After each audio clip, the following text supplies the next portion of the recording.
and they've already got the fourth in the bag. Andy, what can you tell us about the NACRA 17? It's obviously a new Olympic class, mixed crew. I think that's pretty innovative for the Olympic movement. I'm a big fan of that because you don't get a lot of that in Olympic sport in any of the 26 or 28, however many sports there are these days. You certainly won't be getting that in the rugby sevens, I don't think, which is one of the new sports in the Olympics for Rio 2016. So any opportunity for men and women to race alongside each other, I think, is a fantastic thing. And getting the chemistry right, who does the steering, who does the crewing, well, that's still one of the debates up for grabs. And we still see the majority of crews with the man doing the steering and the woman doing the crewing. But I can't help wondering, as the class matures, maybe that will change because you need the power in the front of the boat, just like you do with the 49er. Yeah, absolutely. Just to introduce my fellow commandant, Peter Lester, and Andy Rice, who's a esteemed British journalist, and Marcus Bauer, who's a double Olympian in the 49er class. He was in Sydney in 2000 and Athens 2004. Now, Marcus, it's a new Olympic class. It's a new generation of boat. I think it's pretty exciting, isn't it, for the sport? Very much. I mean, the catamarans had a big renaissance thanks to the America's Cup, and I think it was a very good decision to get a catamaran class in, and I think it should morph into a foiling catamaran class in the future. Sometimes they foil, sometimes some foil more than others. It's already happening, but a solid foiling class is probably the future, and I like what Andy said about the class. I think it makes a lot of sense to have this mixed gender concept in the Olympics for sailing. Our sport, in some ways, has gone through a bit of a revelation with the introduction of foiling boats, and you see it in the Moths, you see it in the America's Cup with the foilers, and we haven't quite seen it yet in Olympic yachting, but maybe that's something to look forward to in the future. Perhaps we'll just roll up the leaderboard for the NACRA 17, where we're at so far. And I'll get Andy Rice to just run through the leaderboard for us. Three-time world champions, Besson and Rio leading and already wrapped up this world championship. They've just got to get round the course. 49er bronze medalist from London 2012 has made a successful switch into the class. Alan Norregard sailing with Andreasen. In third, it's the Austrians Zajac and Frank. The Italians Bissaro and Sucuri, one of the favourites for the podium here, and they could still do it. Second in the last World Championships are the young Aussie team of Waterhouse and Darmanin. Another very fast French team, Vero and Odenay, in sixth. Saxton and Groves had a real climb in the last three races, 1-1-3 lifting them to seventh going into the medal race. Another Danish team, Christensen and Lubeck, in eighth. Switzerland's Bula and Brugger in ninth, and in 10th, I think it's another British team of Tom Phipps, if we can just flip it over, and Nicola Boniface. So they have just made it into the medal race, and 11th is the two-time Tornado Olympic medalist, 54-year-old Santiago Langa. He'll be disappointed not to have made that medal race. To not make the cut. So two Brit teams in there in the top 10. It must be encouraging for, again, that very, very strong GBR program. Yes, they're young teams, not much multi-hull experience in the case of Saxton and Groves, but Saxton are a very good sailor in a number of dinghy classes. He's made a very successful switch into the multi-hull. Tom Phipps, young guy, but his dad is one of the great cat sailors in the UK, and I think Tom Phipps might be a past dart world champion for any Dart 18 fans out there. Just looking at the conditions, this morning we started off with the wind a little bit more around to the left than it is now. It's actually gone further to the right, so it has now turned into a true offshore breeze, coming out of about 100, 110 degrees, blowing directly offshore. Strength-wise, it looks like it's sort of in that 8 to 12 knot range. Still a bit puffy. Some of that is because of the wind blowing off the land. It always gives you that oscillating feature, but it's pretty what we call light to moderate, I would have thought, Andy, and it does look a bit more settled over the course than when we were watching earlier in the Gold Fleet races. Yes, it does, but there seem to be a lot of snakes and ladders on this course, and it'll be interesting to see how the Nacras cope with that. We'll go out on the water, and Ben Ramoka, who's been giving us the reports from the water. Ben, first time up that we've seen the Nacra 17. How does it look for them? Well, they're looking great out here. The fleet's just lined up. They've just got their 4-minute flag, the P flag, so no U flags anymore. The high-level cloud has come in, and I think that's holding down the wind speed just a little bit from what we saw right at the end of our last session. But it doesn't look that stable. It looks like there's going to be puffs and shifts like we saw before. I'm curious to see if Alan Norgard engages in any match racing at this pre-start. He's all on for the fight for silver, so let's sit back and watch. That's Ben Ramoka, who's been doing our on-the-water reports, as we are now in sequence, 3:15 to go. Course is down. I don't know if you, Andy, have you picked up how many laps we're doing? Not sure if we've got a course. I'm assuming it's a windward leeward.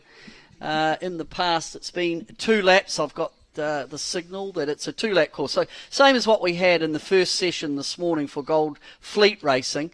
Just to reiterate what will happen, we've got the medal races for the 3 classes. We'll have the Nacras first, Nacra 17s, the new Olympic class, followed by the 49er FX for women, and the last race of the day, double point scoring medal race, will be the 49er. So these medal races, it's interesting. Unfortunately, in 2 of the medal races, the winners have already been determined. Well, now, let's go and have a little bit of a look at the course graphic as we'll bring up the course. Here we go. So start at the bottom of the course, up around the top mark, port rounding, down to the bottom mark gate, left or right option, up to the top mark again. Then the boats come down beyond the start finish and finish just below the starting mark. So really it's a sausage course, pretty simple, 2 laps, 4 legs. And we're just inside the last 2 minutes. Andy, now I'm looking at conditions on the water. It really is a true offshore breeze now, and you've got to believe it'll be about sort of trying to get in phase with the oscillations of an offshore breeze. It's draining and washing off through the skyline behind us, and there's some quite big buildings, so there will be passing lanes. There will be, but we haven't been watching the Nacras this week. I don't know how well they can respond to shifts. They probably are quite expensive to tack in terms of the tack loss. It's probably, I'm guessing, 5 or 6 boat lengths tack loss when you decide to change directions. So when you see something that you like on the other side, you better be sure that it's worth going for. And I think just like the 49ers, the Nacras will respond very much to any slight increase in wind pressure. So more than the angle of the breeze, I think they're probably looking for the strongest seams of breeze coming down through the buildings, some of the tall tower blocks here off Clearwater Beach. I got Ben outside with some comments. Ben, go ahead. Yeah, I'm just watching 4th and 5th place overall here. The Australians and the Italians going at each other, so let's keep an eye on that. So the Australian boat, Jason Waterhouse, who very good multi-hull sailor on the Australian boat. I'm monitoring the Danish boat and the Austrian boat, and whether they engage into any sort of battles. They're not at the moment. The Austrian boat is up at the committee boat end, whereas the Danes are a little below that, staying away from the Austrians. And we've got 10 seconds to go, and at the moment some of the boats are still hanging back quite a lot, but that's because they can accelerate so quickly. Just 3 seconds to go. It looks like there's space down this end of the line. Looks busy up at the other end. Norregard with a good start off the far end of the line, and one of the French boats, it's not Besson, going underneath the fleet on port tack. This is Lynn Senholt, the other Danish boat left of our picture. Norregard tacking off. Not a great. I don't think that was a good start for Norregard. I'm surprised that he's tacked as early as that, and it suggests to me that maybe he wasn't holding his lane. We've got Ben out on the water with some comments.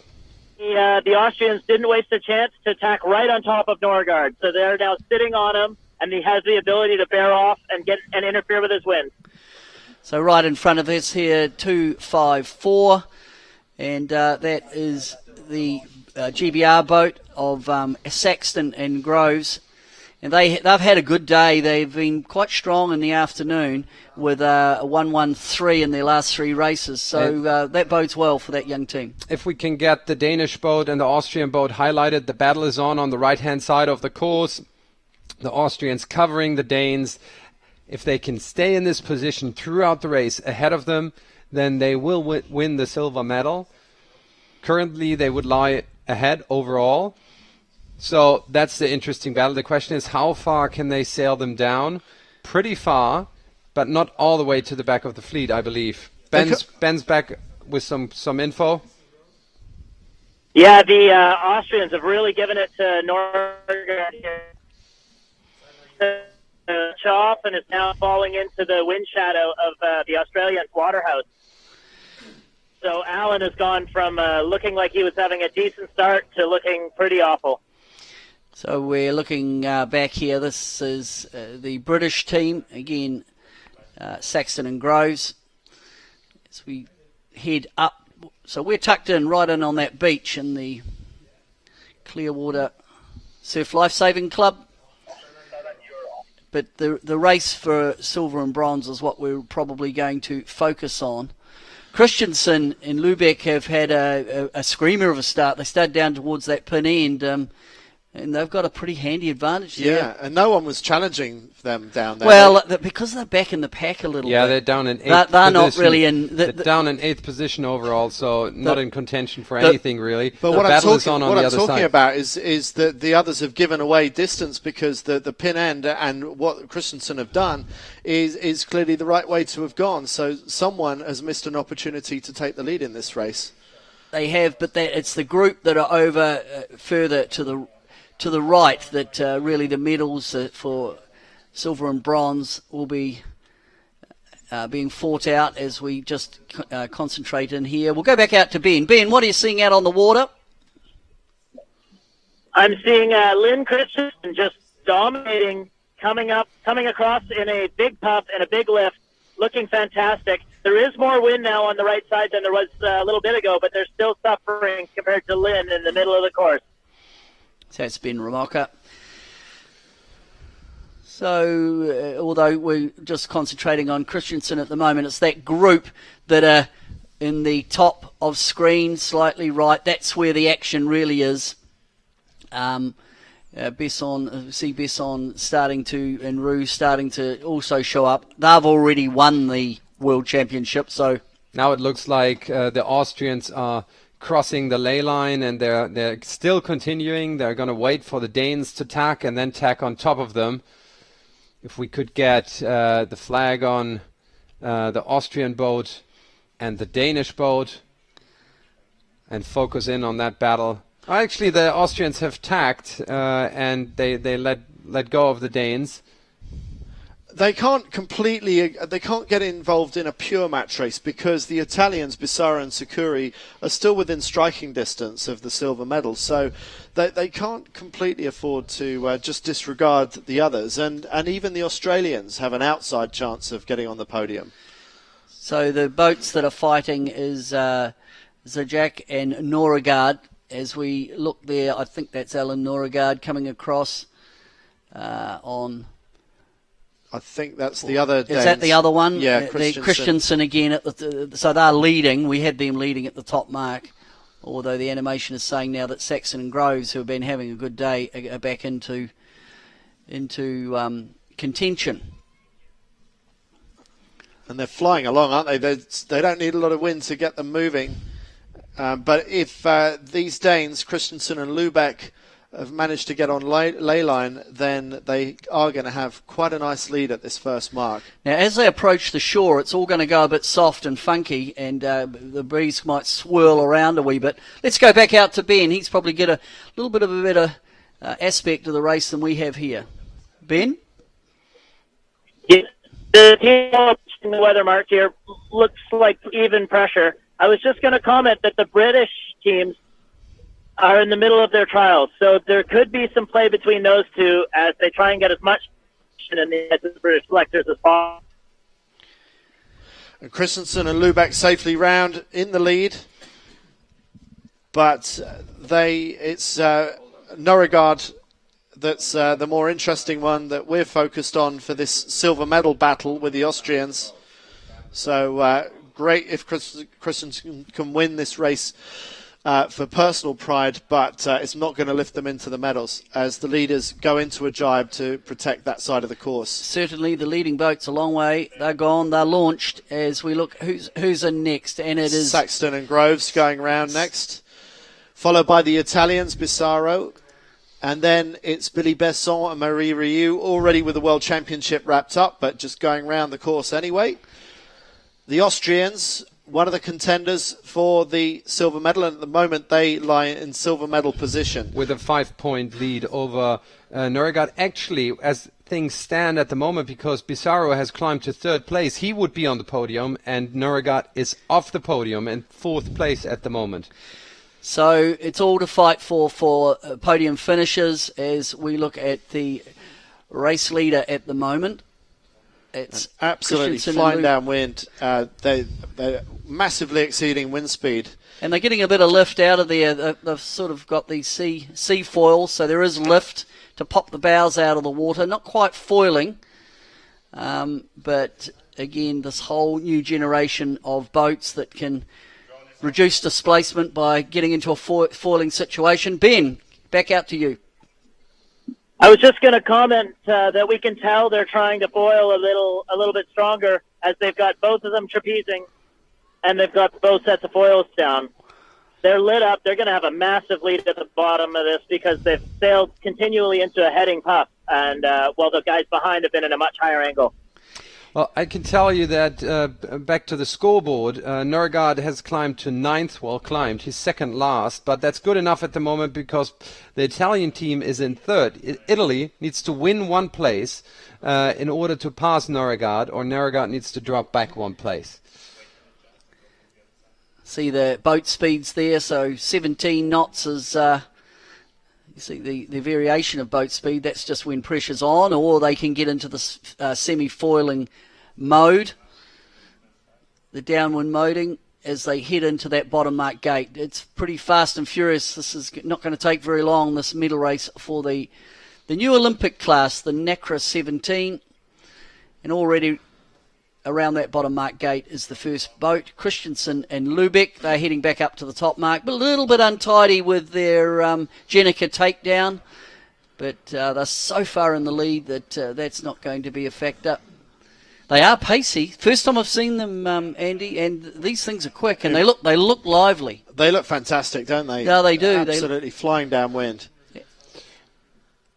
And certainly, you know, the last time I saw Olympic catamarans race, it would be with the Tornado, and I must say these boats make the old Tornadoes look a little bit agricultural.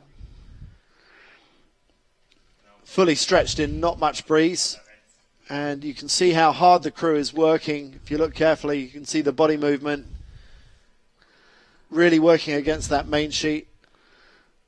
France around in second place, World Championship already wrapped up.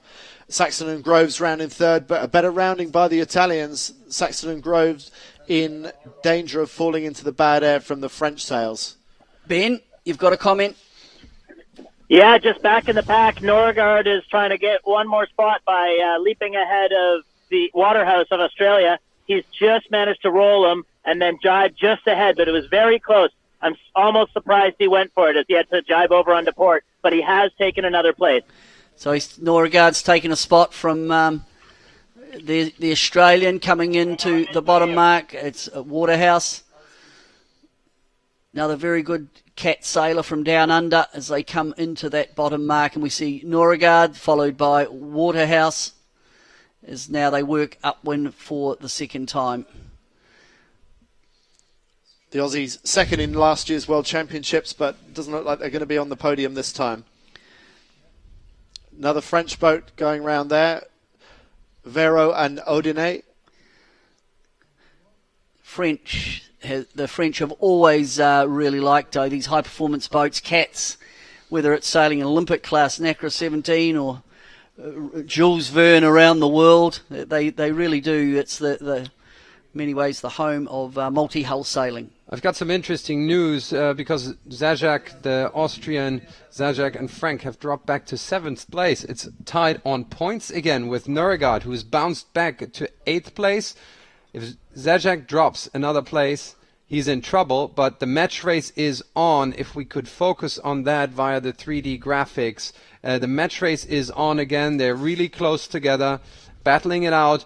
Nurregard has clean air at the moment. If he can pass them, he can still win the silver medal. They're in the middle of the course. We don't have a label on them at the moment. We'll get it on in a second. So we're talking the battle between for second and third between Zajac and There is Nurregard. Nurregard, and Zajac is above them. There we go. If we can focus in on that battle, that's where the action is. That's where the battle for the silver medal is going on. Can Nurregard pass Zajac? All right, now Zajac to windward. They'll be bow forward. They're in a stronger position. We can see they've got 20-odd metre gain or advantage over Nurregard. But the speeds these boats are going, a little bit more speed on Nurregard, and we can see the gap narrowing. A little bit more speed. He's also going higher. So the gauge, that's the distance between the boats. You're telling me he's gauging in and going fast. Yep. The old adage, higher fast is your friend. Yeah, Yeah. He's certainly got more speed. It's almost like the Austrian team has weed on their boards. The gap's closing all the time. This battle is going to be super interesting. Well, that could be exactly the point that you've just made there, Marcus, because weed has been a problem out here this week, and that could be the answer as to why one boat is faster than the other. Too much weed is never good. So heading up towards Ben's out on the water. Oh, Ben, what are you saying? I'm just watching as Nurregard is stretched out on the Austrian, and he stayed a little bit lower and was able to keep steadier, but he just ran out of the pressure, and the Austrians were still in a puff. They've now managed to be able to tack when Nurregard came back at him. I'm not sure if that was a direct tactic of Nurregard's and he wants to engage in more tacking, or if he thought he might be able to get through. I don't think there's a point in engaging in more tacking, because really what he has to do is pass him. And the others, the Italian team's currently in 3rd position. Not much they can do about that from here. So they really what Nurregard needs to do is pass Zajac. And this tack doesn't help, in my opinion. No, because Zajac has really got him tucked away, directly to leeward, if not slightly back. So he'll drag it all the way out to the ley line and then try and simo tack back towards the top mark. The first boat is very near the top mark. It's a really short track for these NACRA 17 cats. They're quick. We're looking at the world champions, Billy Besson and Marie Rieu, coming round in 2nd place. The Danes leading this race are already long gone, but a nice 2nd place there for Billy Besson and Marie Rieu to celebrate the final run of this World Championship, which will make them 4-time World Champions in the NACRA class. No one else has ever won a World Championship in the NACRA 17. The battle between Nurregard and, if we can go back onto that, it's getting closer. The boats are getting closer together. Let's hear what Ben has to say. I was just going to say, right before Nurregard tacked, he got a header, so it could be close on this when he comes back. And why the British tacking away just then? I wonder if there was an incident or something. They've done a penalty turn. I'm just looking. I saw them go away, and it looks like there might have been a call because the British boat did a penalty turn right at the top. But let's get back to really this battle for silver and bronze. It looks like this is the crucial overtaking that we're just witnessing here. Nurregard, I don't know why Zajac let him go. Looks He like tacked early, he's and now it looks like he is so much faster. He's going to get the inside. He's going to round first next. It's all going to be up to the next downwind. If he stays ahead, he wins the silver medal. So there was a change there while we're away, and I'm not sure if we can go back later on and have a bit of a look where there was I can tell you a change of position. The Austrians tacked too early. Or they tacked early and let Nurregard go, and with clean air he tacked behind, and then he reached and then over them. blew them away. Well, on the right picture, that is Norregard leading the Austrians in. So about a 4 boat length lead is the advantage that the Danes now have. But it's still hard to defend on the downwind. So Norregard goes for an early jibe. What are the Austrians going to do? The straight set? No, Norregard jibed. Well, I can Oh, you just said so, Andy. Yeah, so now that they're on their downwind leg, they're off to the finish. And just looking out, a bit like what we saw this morning, I think the jibe set or delayed hoist and then jibe is the closer angle to the bottom mark, and I suspect that's what Norregard wanted to protect. And we're looking at the leaders there. Lynn Christensen, one of the few teams actually with the girl driving at the back and the boy at the front. And it's proving to be a winning combination in the medal race as they hold their hands up to the race committee. Thank you. We won the medal race. And there's a crucial split happening. Austria has moved to the left-hand side of the course, whilst Denmark, Norregard, is on the right-hand side of the course, on the far end, looking from here. And now we can watch this gap on the final downwind. Is there a chance that Austria can pass Denmark? Denmark's coming back towards the middle. Well, and it's all about pressure here and angle for the two boats, and we'll just look at the relative speeds. It does look to me as though Norregard's got a lot more pressure out there on that, looking down the course on the left-hand side. In fact, they're going to come back clearly in the big gain there with that jibe set for Ellen. Well, it was a delayed jibe set actually at the top mark, but it just seems like on the downwind, the sooner you can get onto port and reach away from the shore. And here comes the jibe. Here comes the jibe. So they put themselves in a safe position just leeward of the Austrians. So are the Austrians going to attack? Surely they've got to try a few more manoeuvres. It's the only thing they've got left to see if they can get back at Norregard. They really need to get back at Norregard because as the score currently stand, they're fourth. Because the Italians have climbed to second. This is really exciting. Ben, you have some info from out on the water? Yeah, I just watched the Austrians jibe, and they've got a little bit of pressure, but Alan jibed almost simultaneously, and he's on the pressure too. I don't think the Austrians are going to be able to get what they need to as they approach the final bit towards the finish line. It's looking really good for Alan to secure the silver. Yeah, it certainly does. It looks like the red spinnaker of Alan Norregard. He's got good pressure down to leeward. He's got clear air bit down there. But it appears to me, though, Norregard's going a little bit deeper. And because the Italians have secured second, it does look like they're going to win the bronze and Norregard can secure the silver medal. Just a little bit more runway to go. The Danes got good pressure. We can see that here. On the whole downwind leg, it just appeared to me as though the Danish boat had more pressure, has had more pressure in lifting that windward hull.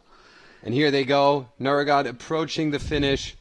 Comfortable Lead over the Austrians. And the Austrians have dropped down to 8th place. And just by 1 place, they missed the podium after being in a safe silver medal position on the first upwind. Well, it's the power of the medal races, double point scoring. So, and Billy Besson played a role in that change of fortune for the podium as well, because they rounded in a clear second and they dropped to 4th down that last run. So I'm not sure what happened there to Billy Besson, but really fell away in the end of that, and that really helped out the Italians. So that's the end of the NACRA double point scoring race, and that will mean Besson and Roux take the gold medal for the World Championships, Zarak and Frank the silver medal for Austria, and Besson and Sakari. Sorry, did I have that wrong there? Besson, Norregard, Zajac, top three. No. Well, we need to check that. I would hold off on that. That's provisional. I'm just going off the what I've got here in front of me. That is a provisional call there. Maybe that will change, but what we do know is that we're looking at the world champions, 4-time world champions, Billy Besson and Marie Rieu, and look how happy they are, flying the tricolour and surely one of the hottest favourites for the gold medal in Rio 2016 in 6 months' time. Without a doubt, but again, it's a bit like all the Olympic classes, 6 months. The next 6 months, you may well see some change.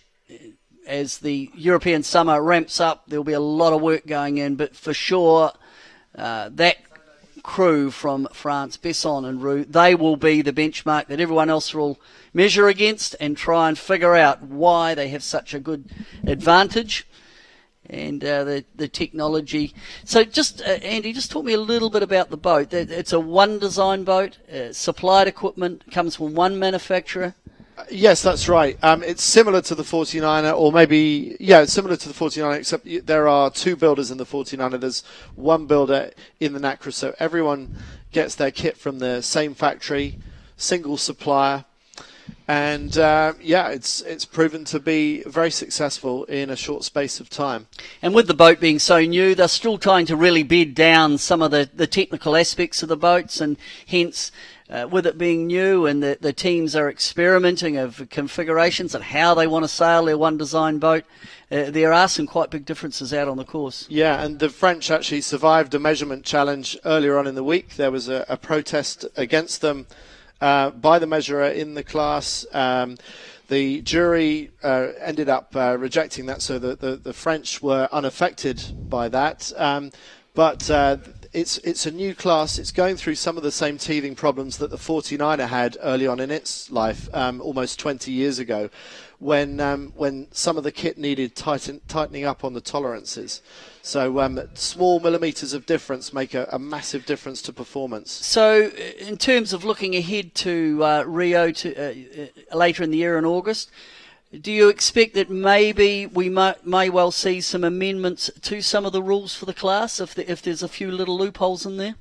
Yes, I think so, and I think that's what needs to happen. There needs to be some tightening up in some key technical areas on the boat, because the sailors all want to know that they have the same opportunity and that they are actually sailing something that is as close to one design as possible. So that'll be one to look out for as the year unfolds, leading into Rio later in the year. For the NACRA 17, I know there are some contentious measurement issues, but I'm sure between the class and the work of World Sailing and the measurers and of course the teams and the coaches and the team managers, hopefully by the time they get to Rio there won't be too many grey areas left, Andy, because grey areas aren't good for the sport in terms of equipment. No. So some of these issues do rear their head at Olympic Games. The Star Keel boat had a lot of problems in 2008. A lot of boats weren't measuring, and you heard the late night sound of electric planers putting the boats back into class, and that's not a good thing. So on the other side of it, when you get supplied equipment, you need to be absolutely sure that the equipment that you get is as good as everybody else's. And the RSX windsurfer and the laser are supplied equipment, and sometimes there are issues of consistency there. At least if you bring your own boat, you've only got yourself to blame if anything's wrong with it. Well, all these boats are 49ers and 49FX, the NACRA 17, the one design supplied. One design equipment, but from fixed manufacturers. But there are small manufacturing tolerances that you're allowed to use, and there are slight differences in that equipment. Just it's hard to duplicate everything so closely, and of course repairs and maintenance have to be taken into account. I think it was hard to duplicate things, get things down to a very fine tolerance 50 or 60 years ago when boats like the Finn and the 470 first came out. But I think the rules need to change with the times, because these days we have precision measurement tools that didn't exist 50 years ago. We've got CNC molds. If you want to build something precisely, you can. And it's really important in this high-level sailing at Olympic level that these tolerances are controlled as tightly as possible. Okay, well, we'll leave that. That was the NACRA 17, a bit of a bonus here at the World Championships. There have, in fact, been 3 classes doing the Worlds. We've mainly covered the 49 and 49er FX. But now we will go over to the 49er FX, that's the women's discipline. And they are now getting a little bit ready for their medal race. And earlier, I think Andy might have spoken to the British crew.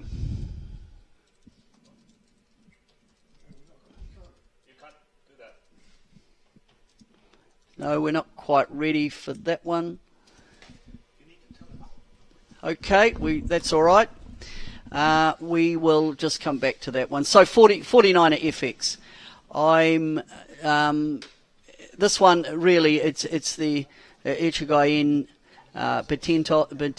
Petintos from Spain who have dominated. They, other than a bit of a hiccup in race 13, they have really dominated really from after the beginning of the week. They're a little bit shaky on day one, but they've just really driven this one home. They seem to like it when they're twin wiring, and that's been the order of the day. They've got a healthy lead, Andy, leading into this medal race.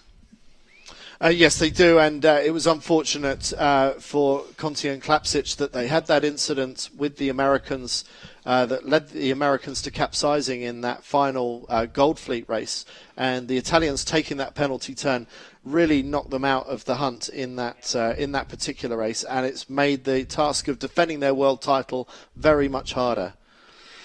Yes, it is. Now, conditions-wise, I don't think it's a little bit similar to what we've just had.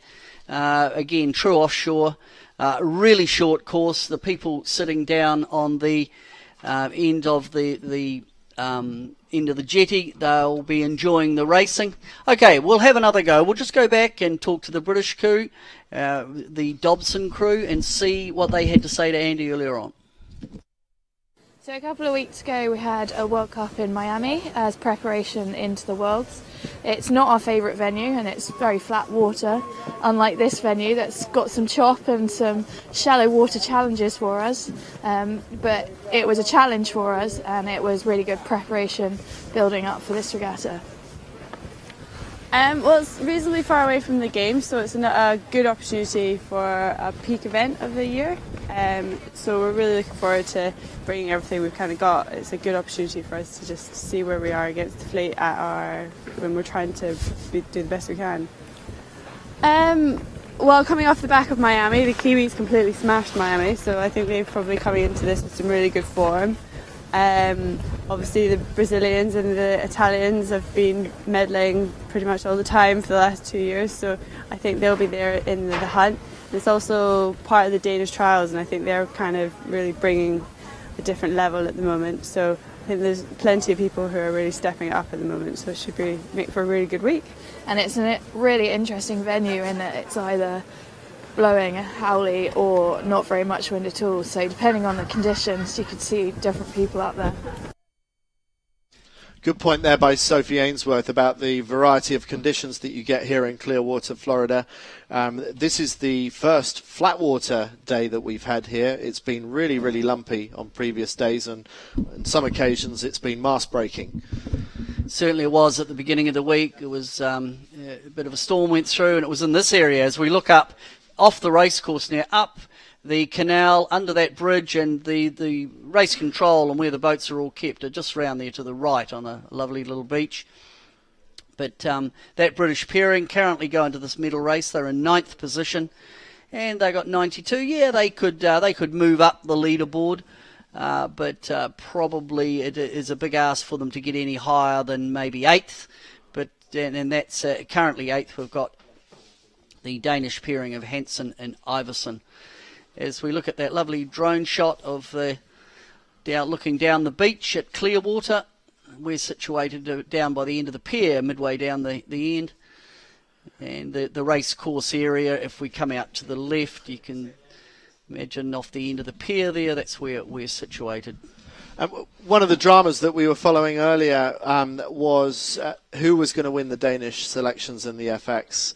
And when Ben Ramoka went up to congratulate Jenna Hansen and Katja Iversen for actually securing that title of going to Rio 2016. They seemed very downbeat about it, and apparently the reason was they really didn't want to crow about winning. They didn't want to make a big thing about winning and throwing their hands in the air in front of the other two teams that they're so close to. The Schutt sisters who did very well this week, or are doing very well this week, and Ida Nilsson and Marie Olsen, who didn't quite make the cut. So they gave each other a big hug back on shore at the end of Goldfleet Racing, but there's a lot of mutual respect there, and those other Danish crews that aren't going to the games will give their full support to Jenna Hansen as she goes forward in her final preparations to represent Denmark in the FX. Yes, that's right, the camaraderie and the respect really for your countrymen in opposition. It's certainly nice to see. And it's great that sportswomanship is still alive and well in the Danish team. So this is from our drone, which must be sitting directly out in front of our commentary position. That's the pier. The top mark will be right off the end of that pier. So if you're lucky enough to be in the Clearwater beach area, you could pop down and have a look off the end. We've got a few people out there having a look. These drone shots are just fantastic. Marcus, you can probably tell us a little bit about it. Well, it's just very useful technology to broadcast sailing. I think it's a different ball game with these drones that have stabilized cameras that are not influenced by the wake, and they really help us to get out to the action and help us to tell the story. And every month we're innovating around making these pictures more useful. So Marcus, this drone and the camera and the gyro in it, is it commercially available? Of course, yeah. There's millions and millions of drones out there now. This is a standard product that we're using, and we're trying to make it smarter so that it actually flies by itself.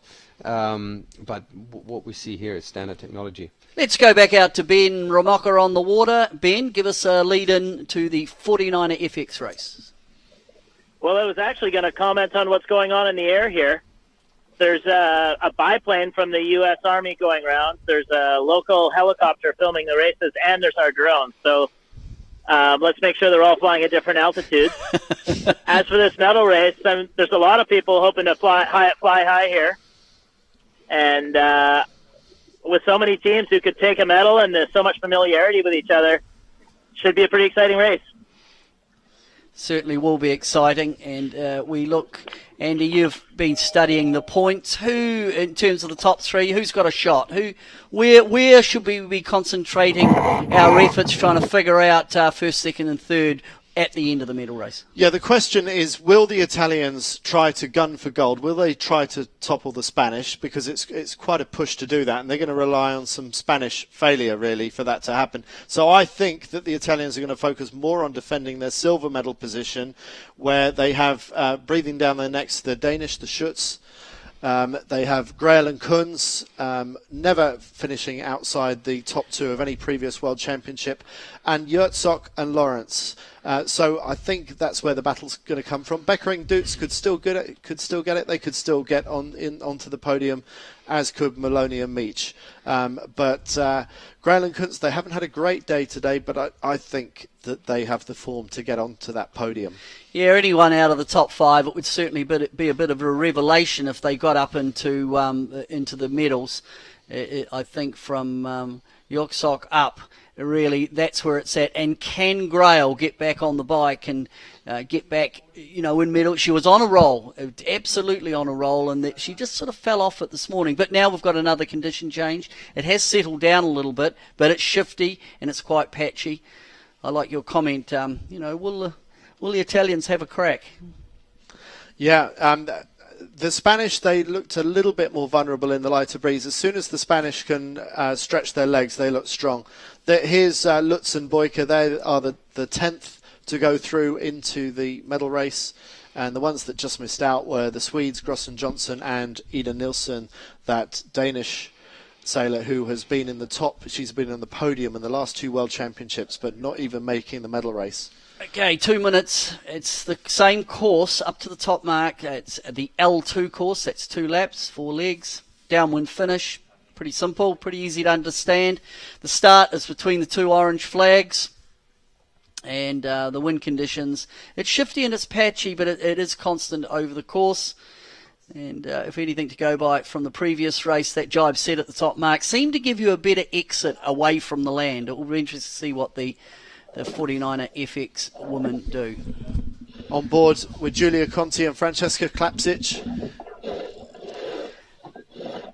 wearing a pair of standard builder's gloves. About €2 in any good hardware store. Just going for a double tack there, just closing up towards the Spanish, I think that is there, and who do the same thing. Let's just pop out to Ben for a quick grab. Spanish attack each other here. The Italians are trying to squeeze down in the space, but the Spanish had a really athletic double tack. Very impressive stuff. Berta jumped out onto the trapeze as Tamara pushed out on the boom, and they were able to really defend that well. They're going into another double tack, and the Italians are following them. It's going to be really close. You see how Berta got that in, so she's able to spin the boat so quickly, putting the Italians under pressure to have to go back. Well, that's interesting. It's the other way around to what you'd expect. You'd expect the Spanish to be attacking the Italians and match racing the Italians, but it's the silver medal placed Italians that are attacking the Spanish. Well, that would indicate that maybe Conti is going to try and defend her world championship that she won in 2015. So it could be all on for first, second and third. Let's just see how this develops. It's all yours, Andy. 5 seconds to go. We're on board with the Spanish, just waggling that tiller to try and stop the boat stalling out. And they sheet the sails on. And who's going to get the best start out of Italy and Spain? Italy just bears away just to get the pace on. But both are beaten to the punch by one of the German teams. One of the German teams really well poked out there. Looked early to me. Well, let's see. There won't be any recalls in a medal race, but that's not great for the Spanish. The Germans are rolling straight over the top. And it looks like that was Victoria Yurtzok that had a fantastic start and provided it was a clean start. That was Tina Lutz. Okay, Tina Lutz and Suzanne Boyk. That will put certainly the Spanish behind. They got rolled off the line. Ben, all yours. Yeah, Grail was on the line there, and she just made a little error accelerating off the line, and then they went into a super point mode. All of Grail, Conti, and then also the Spanish were heeled to win. We're trying to get every bit of point they could. I think Martine's stuck in a tough hole here with the Germans rolling over top and getting pinched out by the New Zealanders, but the Spanish had to tack away. No one took advantage of it. The Spanish now have clear wind while Conti's stuck on the hip of the British. So I've just seen the Brazilians go back, and now Schutt has gone right on top of them.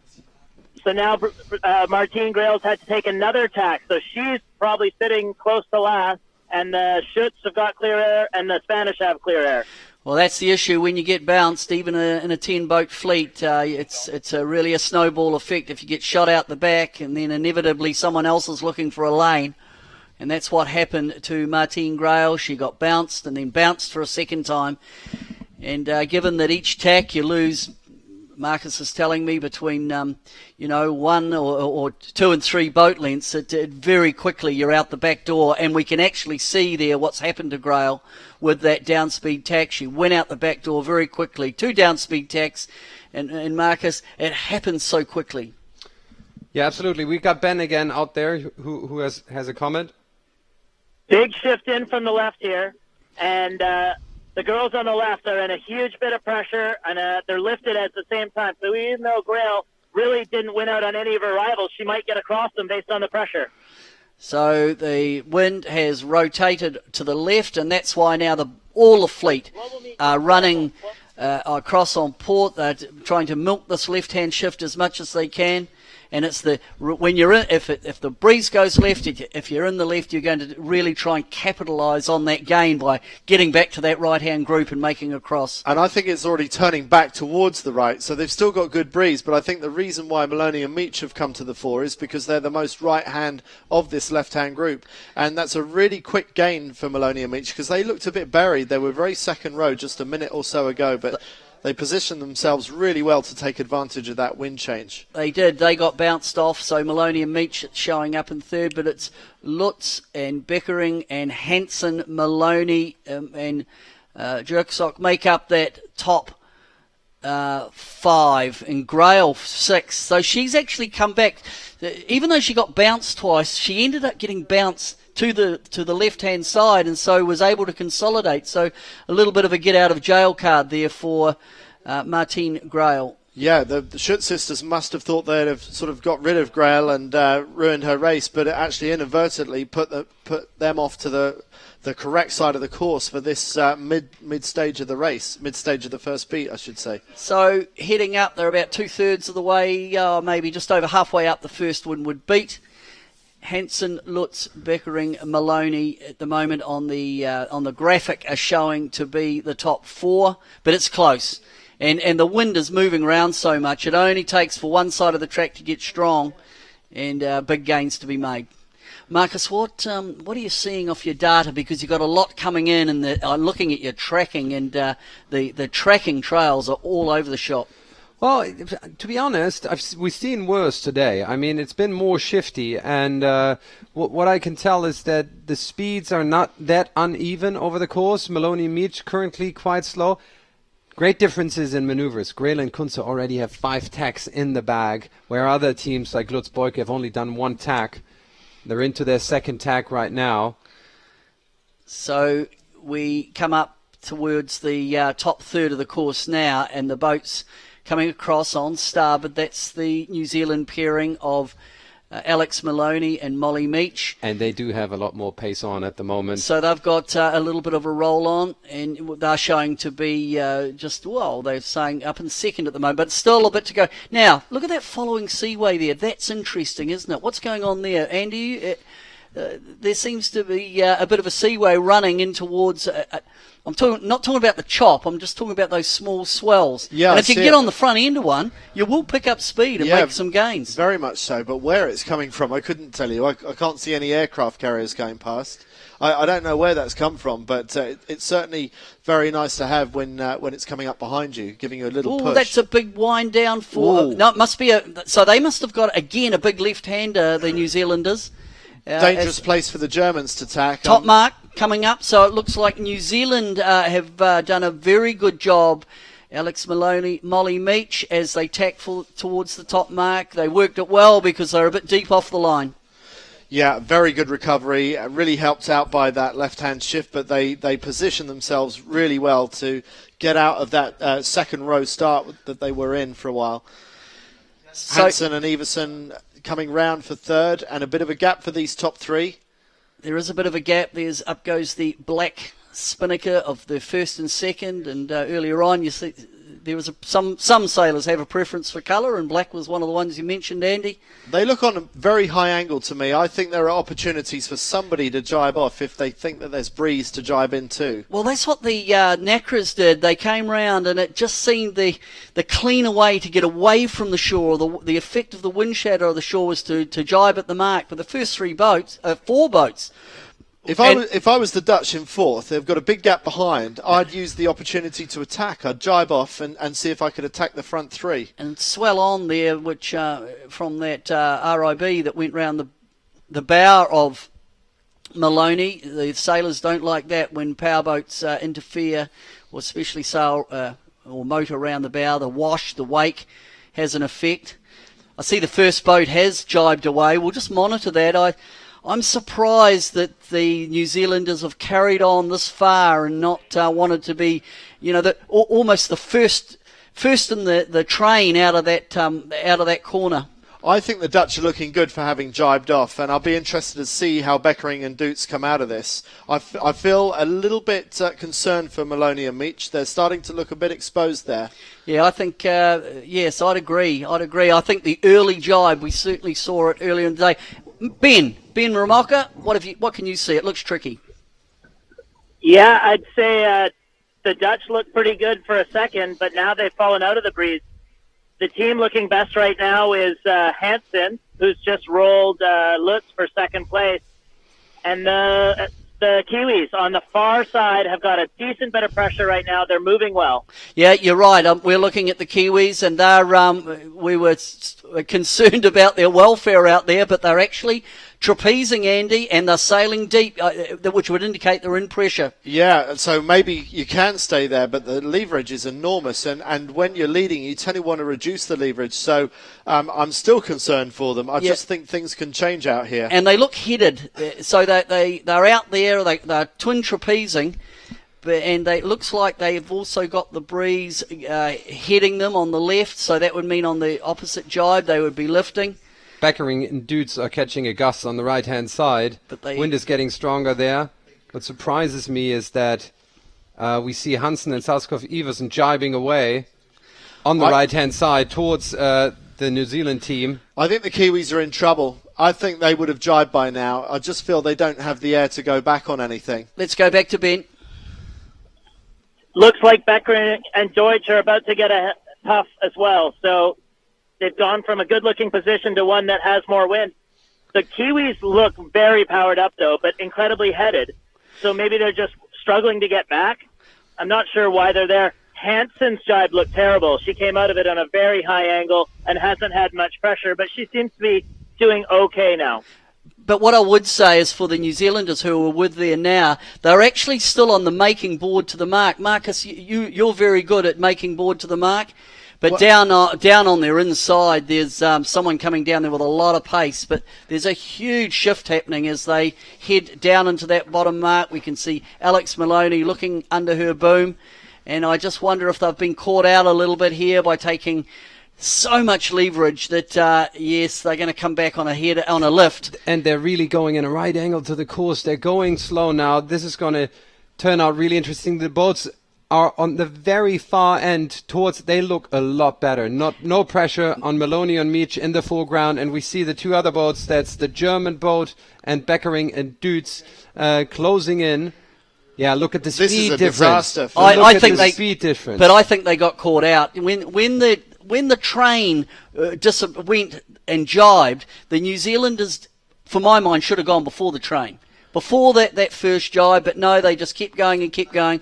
And then you end up in a position where you've got nothing to come back on in the gusty conditions, so it didn't work out for them. They didn't go by the book, that's for sure. No, but it's very easy to do what they did and get carried away with it, and then suddenly find that you're on this big header and you never get the opportunity to jibe back into the centre. Now, who's going to come into the gate first? Let's see. I'm betting it's those Dutch. Surely it's those Dutch. Well, they were first out. They were first to get away, and here we go. The Danish team forces a jibe onto the German team. That's expensive for them. So first the Dutch, and it was purely a case at that top mark. First the jibe out of that four was going to come out golden. Actually, it's not as bad as I thought it was going to be for Maloney and Meach. I thought they'd really hit the wall, but they were around second at the other end of the gate. That's a bit of a relief for them. It could have been so much worse. But who's going to find the breeze? Look at the difference in angle for the Dutch going one way and the Kiwis the other. So who's going to find the breeze? I still think the Dutch are on the better side of the course to find the breeze soonest. Where's pressure first as that's leg 2 complete as we look at the New Zealand pairing. Alex Maloney, Molly Meach. It's all about who gets into the pressure first. There's no pressure on this side of the track. And the overall leaderboard looks very interesting. Echegayen has a safe lead despite being in 8th place right now. But Beckering and Dutz being in the lead now would climb up to silver medal position and the Schütt sisters into bronze position. Conti and Klepchich, I think that was a bit unlikely to happen and it's far from over, but they're currently down in 10th place. So they would be pushed off the podium onto 4th place. Wow, that's fickle. Oh, they have just picked up a little bit of pressure on the New Zealand boat. Looking up the course, heads out. It's very much a heads out of the boat afternoon. But what's happening down to leeward of them as we just spin around? There's Molly Meach looking up, just pointing, pressure on the water. While we're looking at them, we're not looking at a team that really is in contention for a medal. I'd love to know what's going on with Conti and Klapsic. Yeah, well, that's the Klepchich and Echegayen. That's where the Schütt sisters. Maloney and Meach in 5th on their side of the course, still struggling to get out of that lighter left-hand corner. But I think that the Spanish, we haven't had much to say about them. I think they're still reasonably secure for the gold. because I don't think that Conti and Klapsic are able to make much headway in this race. No, absolutely not. And actually, they're still 5 points ahead despite being last. They're 5 points ahead of the Schütt sister. Schütt and Beckering currently having the battle for the silver medal. Conti and Klapsic tied on points on the bronze at the moment. So Beckering was a very outside chance for a medal, and now she finds herself in silver medal position. That's how valuable this first place in a medal race would be for her. And can she hold on to it? She's certainly in a strong position now as it looks like the wind is going round. Well, here's Ben again out on the water. It's pretty shifty out there. It sure is. I was about to say the only team that's but they are literally stopped at the leeward, not moving at all, whereas the New Zealanders are going at 0.1 knot. Everyone else has gone to the right side of the course where the wind is filled in, and it looks solid on the right. I can see exactly what the New Zealanders were doing. There's a big bunch of dark water, maybe a mile to the outside of the course, and they must have got a piece of it and decided it was coming in, but it's just not. It's the right that's coming back. So it is certainly a bit a roll of dice, the left and the right. Where do you go? Who do you try and cover? Very hard to cover anyone when it's moving around this much. Really, you've got to sail your own stuff. Look up, heads out of the boat. Where's the pressure? Where are the dark spots on the water? I agree with you. You can't really get into the classical, No, we're not going to blame anyone too much if they don't put a hard cover on somebody in this stuff. Looking at Jenna Hansen on the left of screen, and it's the Dutch on the right. The Dutch nicely stretched, both teams in fact, and the Spanish looking like they're heading for their first World Championship, just sailing out to left of picture. Ben's got something else for us out there. I was just going to say it's absolute disaster for the Italians. Since my last update, they've only moved 2 boat lengths. Well, there can't be any coming back from that. No wind at the bottom mark for the Italians. And in fact, I have a glance out the window and it is glassy calm down at the bottom mark. And then, 2/3 of the way up the windward beat? How much triple stringing. How much has that got to hurt? I think triple stringing is overstating the case. Double stringing, sorry. It's been a long day with you guys. And a bit of a teabagging there for the Dutch. But they recover from it well. I guess I was reminiscing about watching 18-footers. Wrong class. Here we go. Here's the Echegayen and Bertenzos from Spain. They are leading the regatta. I think they're probably doing enough at the moment. Down in 8th place, but that is good enough to win the regatta. But it's good enough at the moment to win the regatta by, what's that... The margin. It's going to be about 10 points 10 or so. 10 points. They went in with 11, so that's all right. They've really been helped out by the fact that the likes of Grail and Kunze and Conti and Klapsic in particular have really had a horrible, horrible race. So it's all about what your main opposition do, isn't it? You know, you play the game, essentially, the mathematics game. And the Spanish must be smiling to themselves that they're lying 8th. And yet, look, there's the Italians at the back, just with no wind. But we're looking at Jenna Hansen and Katja Iversen, just qualified for Denmark in the to go to Rio 2016 and sailing a very nice race here at the moment. And have Lutz Boyka stolen back the lead? It looks like they might have done. Is Lutz Boyka? I wonder what effect that will have on Beckering and Dutz and their bid to get a silver medal. They're currently dropped down to 3rd place. Now that's that is overall actually 3rd place in this race and 3rd place overall, and now they're tied on points again with Conti and Klapsic from Italy. That's the manoeuvre I expected to see. You know, this will be a bear away set, I guess, in a jibe. But it just seems so strong when you can come around that mark and start heading more. You're getting more directly out to sea. And I think on that first manoeuvre, the first mark rounding, the 4 boats just extended on starboard, and yet port hand just seems to be the making board to more breeze. It has done in the Nacras, and it is proving so in the FX. So what will the Danes try? The Schütt sisters, they go for the same. So all 4 have gone for the same. And just out of picture, there go the Brits going around. What will they do? Another jibe set for them. And Maloney and Meach, they really fell out of it on this beat. They've not had a good beat. Well, it all started to come unravelled for the Kiwis, I think, on that downwind, really. They recovered, they snuck in at second at the top mark, but that was the start of a sequence of events that really saw them go down the field. Here goes Jozok and Lawrence, and they're really, really close to the podium. You won't believe it, but it's just 1 point. Since Beckering and Dutz and Conti and Klapčić are tied on points with 79 points, Jozok and Lawrence only have 80 points. It's 1 point they need to take to make it on the podium. But the deficit between them and the boat ahead, that's the English pairing of Dobson and Ainsworth, is quite a gap. If they're to get on the podium for the German crew, they've got a bit of work to do.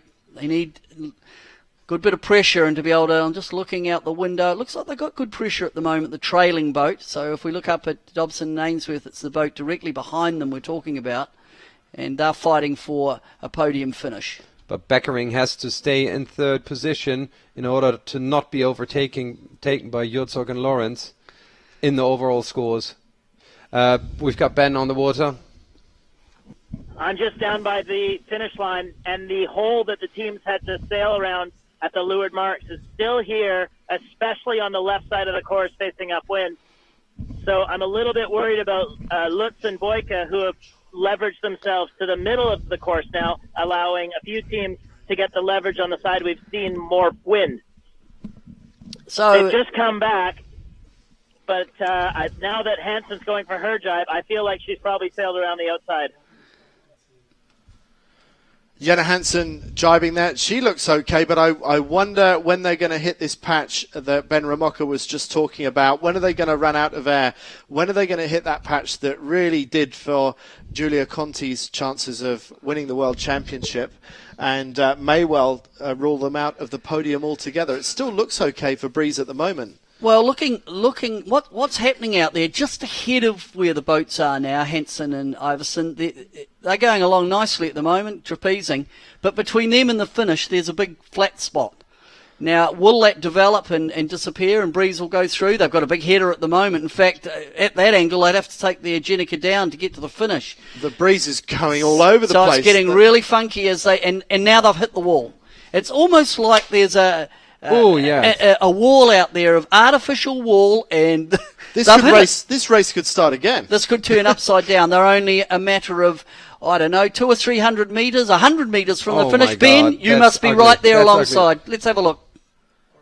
Yeah, the wind has come in from the far left, maybe 130 degrees. If someone can scan back to the boats at the back of the fleet, Grail and Conti, they're actually beating to the leeward mark, as are all the teams that are now having to go through the hole.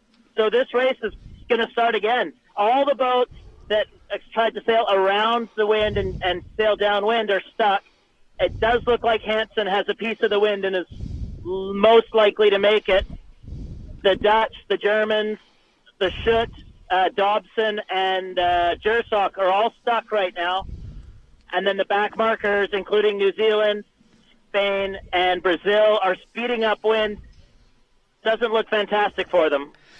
It doesn't look fantastic at all. This is pretty ugly. That's a radical change in wind. I remember this happened in the first day at the first day of the Olympics in Sydney, and I thought, why don't they cancel this race? But they went through with it. It's just the way sailing goes. It can happen. Well, and with this one, they're so close to the finish. If this happened on a first leg, they'd get rid of it.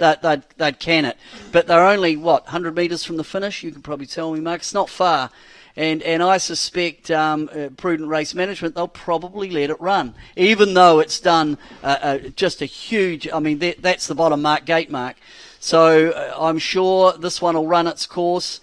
So Hansen and Iverson have picked up, and that breeze is just, where's it come from? It's come right out of out of the west. It's a westerly breeze now, and they are beating up towards the finish.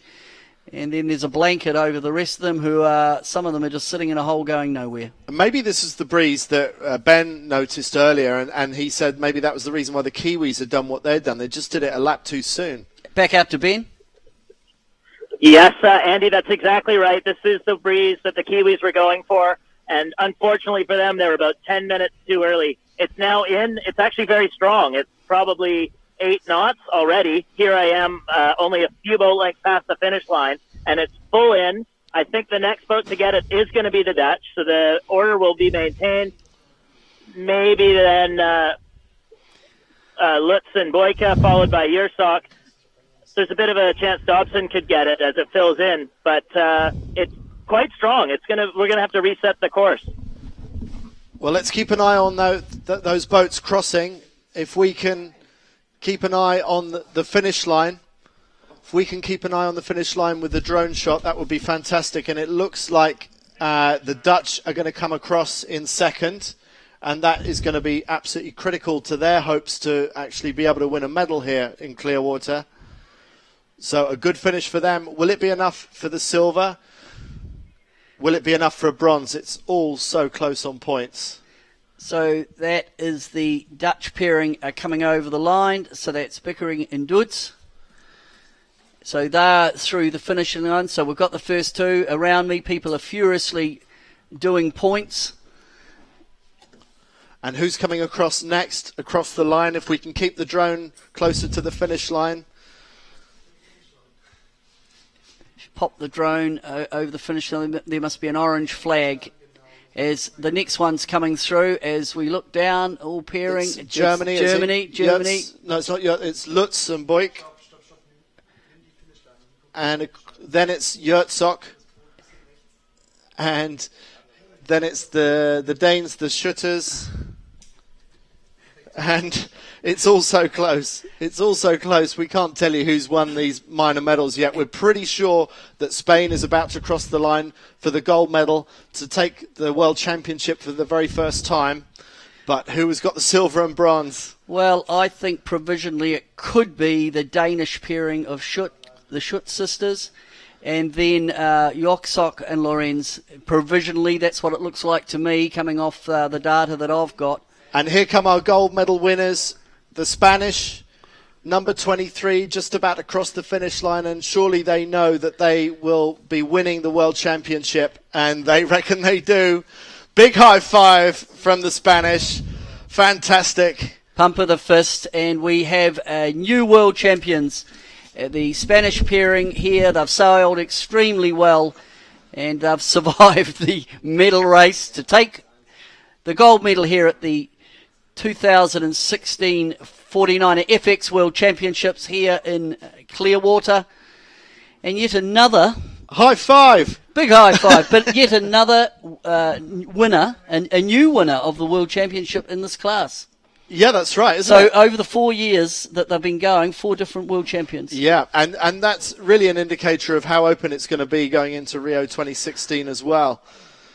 And they must be, well, clearly we can see they are delighted, and it continues a long, strong tradition of skiff sailing in the 49er.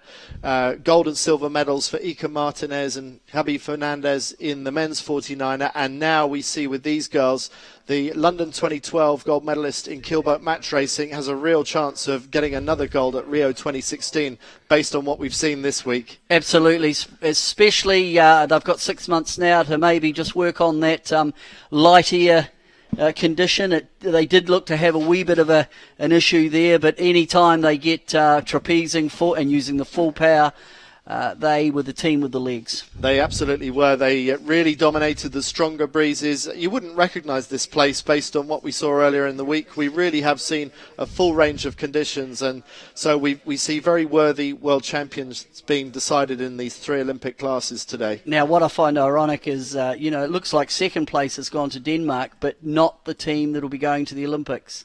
And that is, I guess, a talking point for if you're a Dane and you're talking about Olympic selection. Has the Danish system really put up the right team to go to the Olympic Games? I think over 3 races, over 3 regattas, you probably would say they had, but it's very, very difficult, isn't it? When you go for a point system, you may well get a situation like that we've got here. Yes, the Schutt sisters must be wondering what might have been if they do indeed secure the silver medal, which we think they have by just 1 point over Yersok and Lawrence. I'll go back out to Ben. Ben, I think you're going to talk to the winners. It's our gold medalist, Tamara Echegoyen and Berta Betanzos. Tell us, girls, what does this mean to you to win your first 49er FX World Championship? Well, I think that we are so happy for these World Championships because I think that we worked a lot during all these years, and I think that this is the gift, no, for the keep working. The 49er FX class is so deep. You're the 4th world champions. How do you feel coming up into Rio? Do you feel like you're in with a shot at the gold? Really, we feel like we still have a lot to work. Really happy for this, and really think that we are going on the way we want to. But we really have to continue working really hard to get in the best condition there. Tamara, you were not one of the favorites heading into London, but you ended up with the gold. Do you feel like this campaign mirrors your last one in terms of your up cycle? Well, I don't know. It's really, really difficult. I think that this class is so complicated and so different. But I think that I would like to work a lot, and I think that this is the way. And, well, I hope. Okay, now we do it again in Spanish. Back to you guys in the studios. We'll cycle through this in Spanish. Or you guys can give a shout-out to all your friends back home, huh? En español.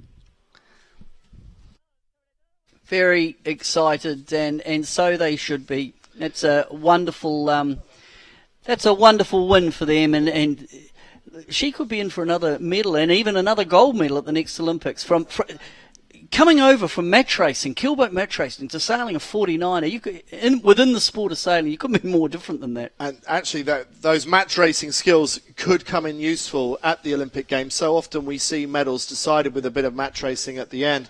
And I can tell you, I've just had a message through that Berta Betanzos' sister Irene is, as it says here, going mental on the YouTube chat channel. I think that means she's ecstatic.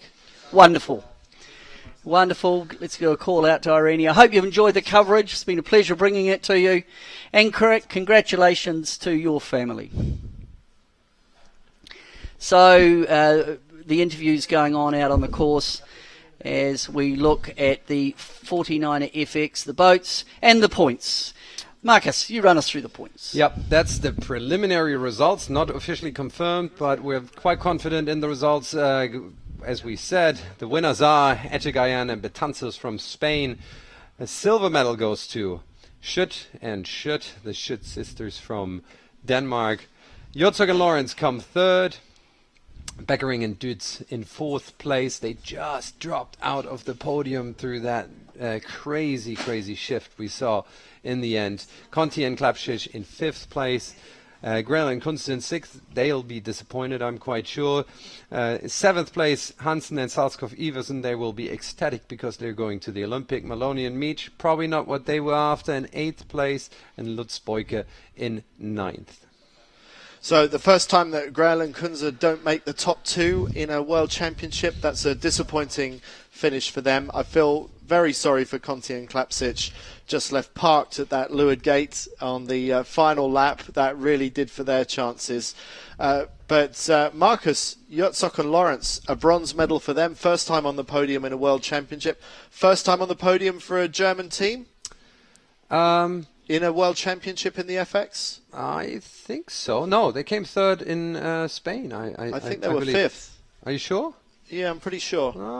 Double check on that. I thought they had the bronze there. But Marcus, it bodes well for the German team, whoever is selected to go to the Olympics. It counts a lot for their trial, I can tell you that. This is powerful for them. And, because there is extra points for the medals, right, for the medal positions, and they didn't have the podium position halfway down the last beat, and they got it in the end. So they'll be very happy. It is a lot of extra points for the bronze medal, so they lead the qualification quite comfortably now. And what more do they? What's the next qualification regatta? It's one more World Cup regatta. I so it might be Palma again. Here or Palma. Oh well, that will be one to monitor. The German, who will get the German spot at the Olympics, and certainly this third will be helping the German team that have just come third. They'll be puts them right up there in that selection dilemma for selectors who want to be selector. You know, it's a tough job, and I guess the German system being points, it's pretty self-explanatory. Yeah, I think so. And I think Herzog and Lawrence are making a very strong case for selection. Absolutely they are. Anyone that gets a medal, in my mind's making a strong case. And I keep looking at that second spot to the Short sisters, and they are out of contention. They will not be going to the Olympic Games for Denmark. Hansen and Iversen have already won that spot. So that concludes the 49er FX Worlds for 2016, and the Spanish pairing certainly are deserving winners. And now that I've seen this regatta here, I'm going to be lucky enough to be in Rio as a commentator, and I think the 49er FX class will be one to watch, because you look at everyone that's in that medal race, they've almost got a shot. All of them have got a shot at getting in the medal count, because right through they've all had their moments over the week of the World Championships, Andy. Yeah, they really have, and it's going to be one of the most exciting classes to watch, because there's no real clear favourite going into those games. I thought the clear favourite was going to be the Brazilians, and of course they will be sailing on home waters, and Martine's father Torben Grael has won 5 Olympic medals, and so they will go there with a home advantage. But that we saw chinks in their armour this week, and 6th place overall, I think, for my mind, doesn't make them the clear favourites anymore. I think it's a very mixed bag. I don't know, when you look at this class, really, where you could you really say that anyone's a clear favourite for the FX at Rio Not later anymore. in the year? I don't think so. I think it'll depend what happens in the next 6 months. So the 49er medal race will start shortly, and we'll talk about that. But you look across that fleet, there's 6 months left, and it will be whoever really optimises and prioritises and keeps nice and healthy that'll go through to Rio and have a good shot at the medal. There's a lot of work to be done by all teams, and a lot of opportunity for all the women in the FX class. Yeah, very wide open, and it's still a young class, so 6 months more of development. There's a lot more that they can find, and the Spanish said, well, today was a gift for all the hard work they put in, but how are they going to celebrate? They're going to put in more hard work. Yep.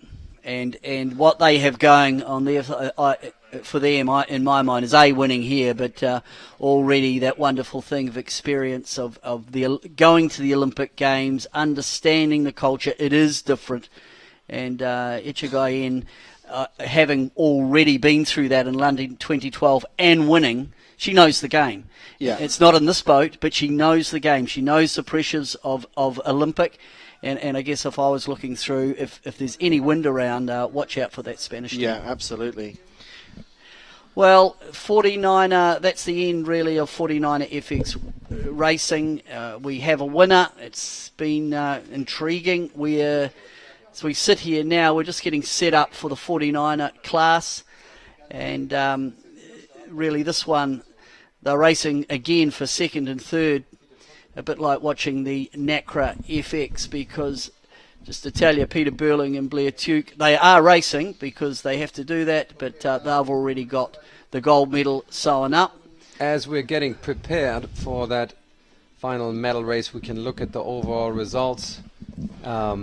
They're currently laying the course, so it's a big job to lay that course completely anew. So we have some time, and we can see on the leaderboard, a dramatic lead by Burling and Tuke with 34 points. I always see the pattern with Burling and Tuke that their distance to the second placed boat is about as big as the distance of the second placed boat to the 10th boat, and that's working out again, like in other regattas we've seen before. Really astonishing performance. Then in second place, tied on points, Outridge and Jensen with Delicate and Resch. That's going to be an exciting battle in this medal race, but they can't just battle by themselves, because Vara and Thompson still have a chance for some silver medals. So does Januszewski and Novak, and Fletcher and Sein also have a good chance of winning a silver medal. A little bit further behind, the German pairing Heiland Plösel and Pink and Bithell, as well as the French team D'Ortoli and Delpache, pretty close together for 7th, 8th and 9th place.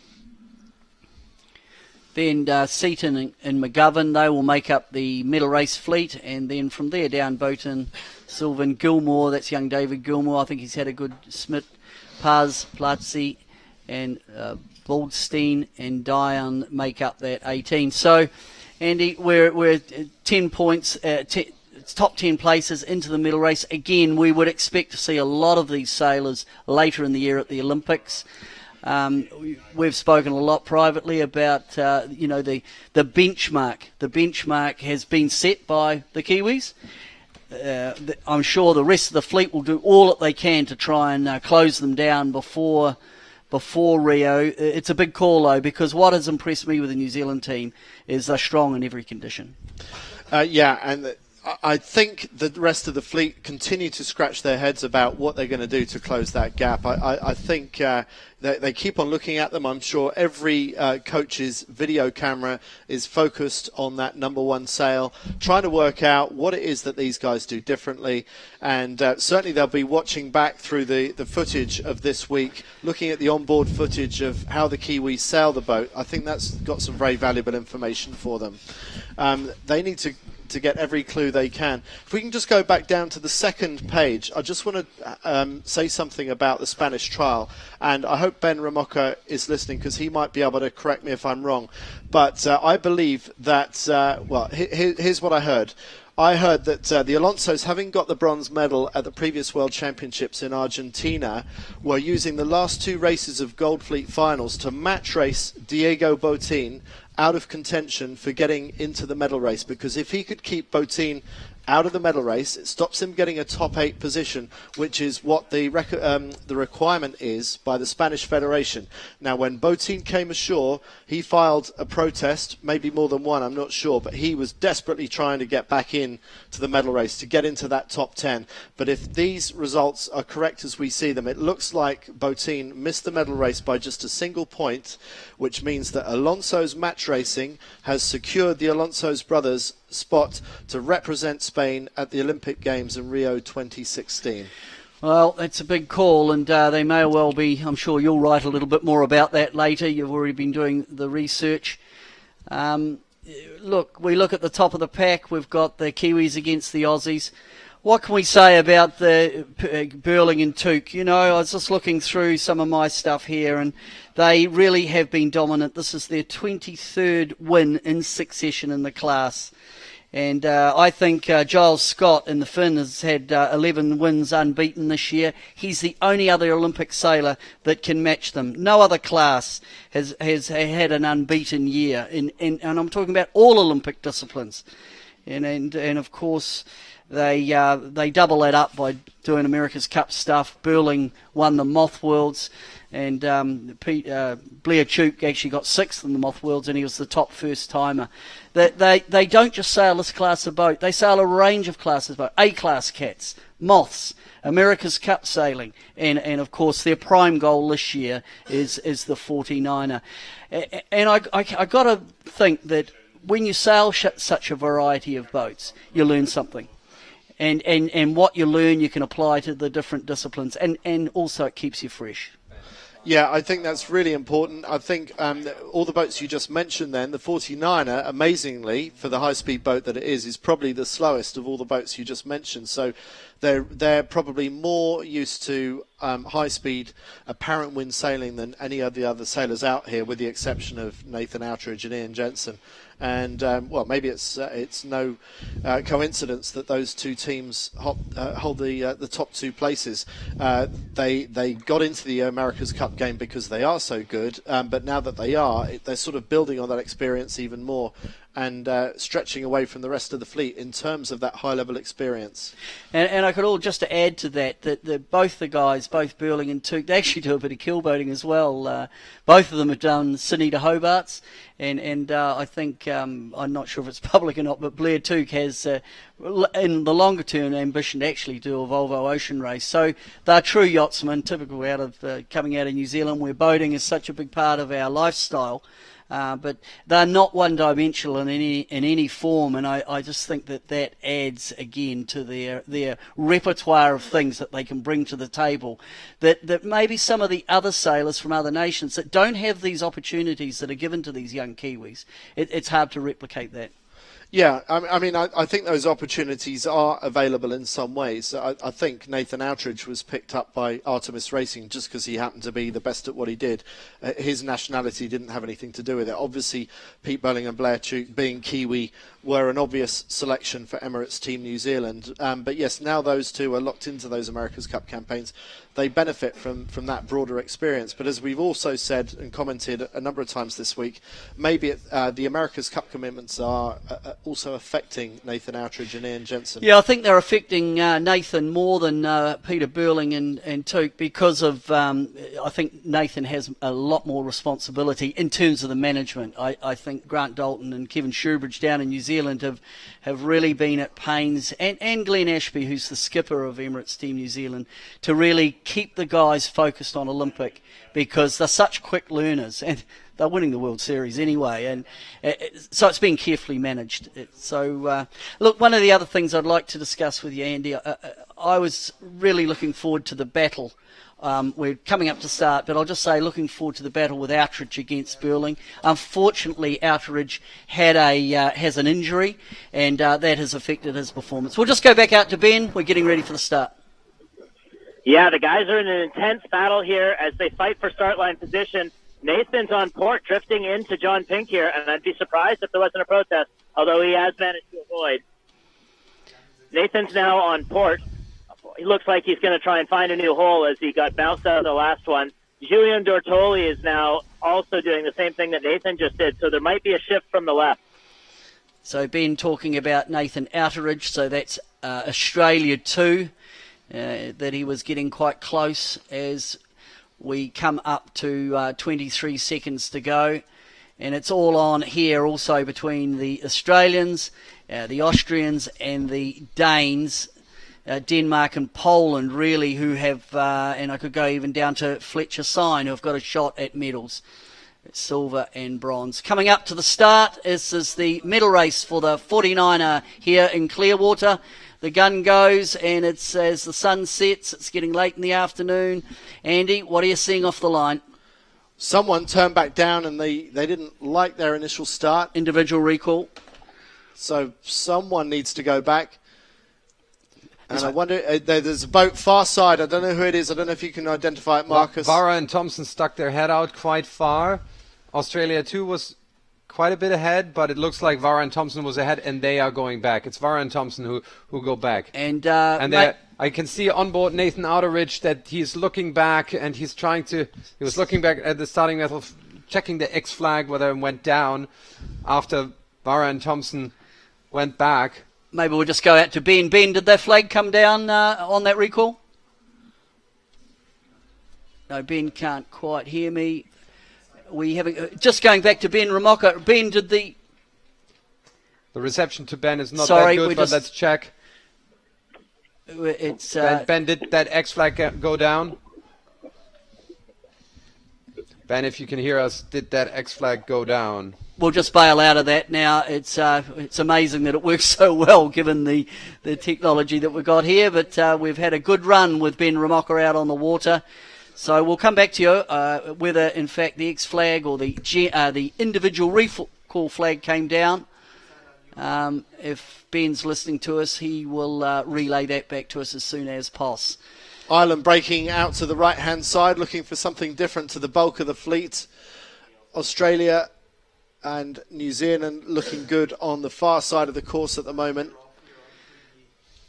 So even though the New Zealanders have already won the World Championship, they are required to sail in the medal race, and it's another good head out for them, another start. Mark Roundings sailing against, again, for when we look ahead to Rio, sailing against the best opposition. These are the guys that they'll sail against in the games, or many of them are. And the boats that we're looking at for the fight for silver and bronze really are the Australians, Outridge and Jensen, the Austrians, Nico Delacarth and Nico Resch, and the Polish, Januszewski and Novak. And it's currently Outeridge and Jensen who have the upper hand when it comes to the silver medal. It's Delicate and Resch who are down in 5th place, whereas Outeridge and Jensen are up in 2nd or 3rd, and they're in a controlling position over the Austrians.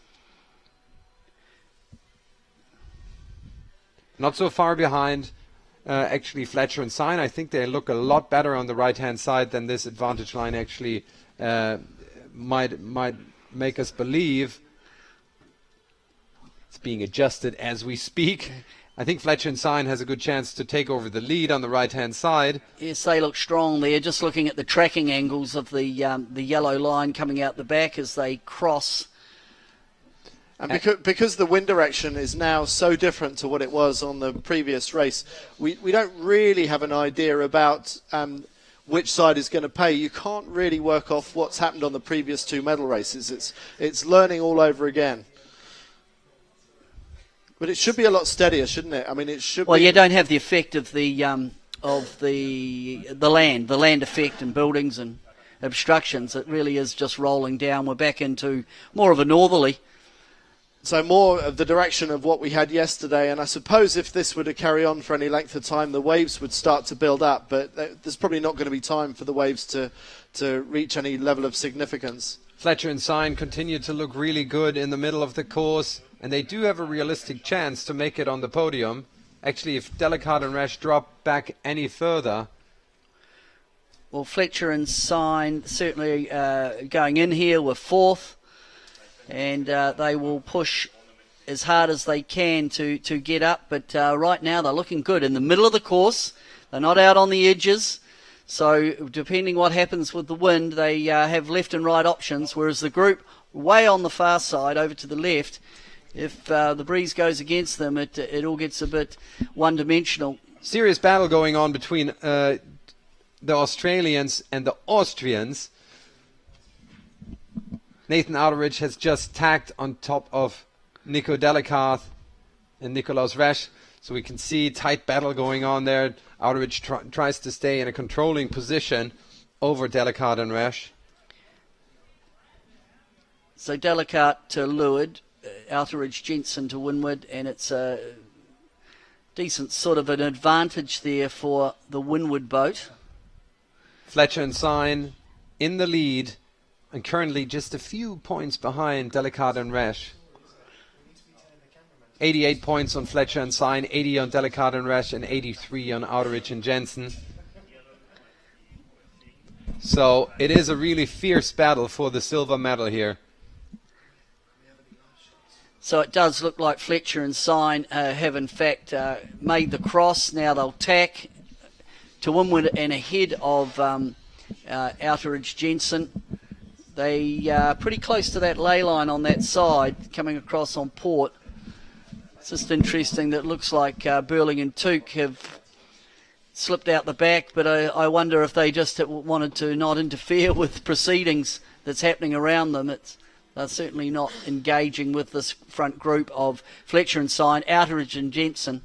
So Outeridge and Jensen is in a silver medal position here, where Fletcher and Sign are trying to get into a bronze medal position by putting enough boats between themselves and Delicate and Resch. I've received a message that there are 2 boats over that haven't exonerated themselves. They were over early on the start line. So if we can get a message from the race committee and find out who the boats that were over. Oh, that could be painful. That is... And it could well be Outeridge. Outeridge, he was looking over his shoulder. When they went off the line, he was when the boat went back, and Nathan Outeridge was looking back going, is it us? Is the flag come down? Has the flag come down? And now we have learnt from Andy that no, it hadn't. So there's going to be 2 boats that will also be disqualified.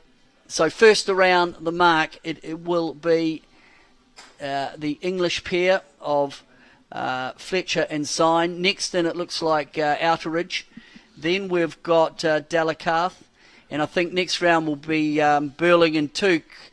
They were out of it a little bit. Well, the animation was showing they're out of it. Maybe they had a bit of leverage, and certainly they're not taking it easy on the opposition. We can see them sticking it out to windward there of Delicate, the New Zealanders, at the windward mark. In fact, they rolled them. At the moment, we've got a really good battle between the top three to see who gets the silver medal, because the Brits, the Aussies and the Austrians are all in contention for the silver and bronze medal, and it's all going on at the front. But how did the Kiwis manage to get round the Austrians Well, I think it was a little bit of Buffalo Girl around the outside. When they came into the mark, Delacarth was a little bit thin on the lay line, and Burling came in with a bit of pace and just rolled round the outside.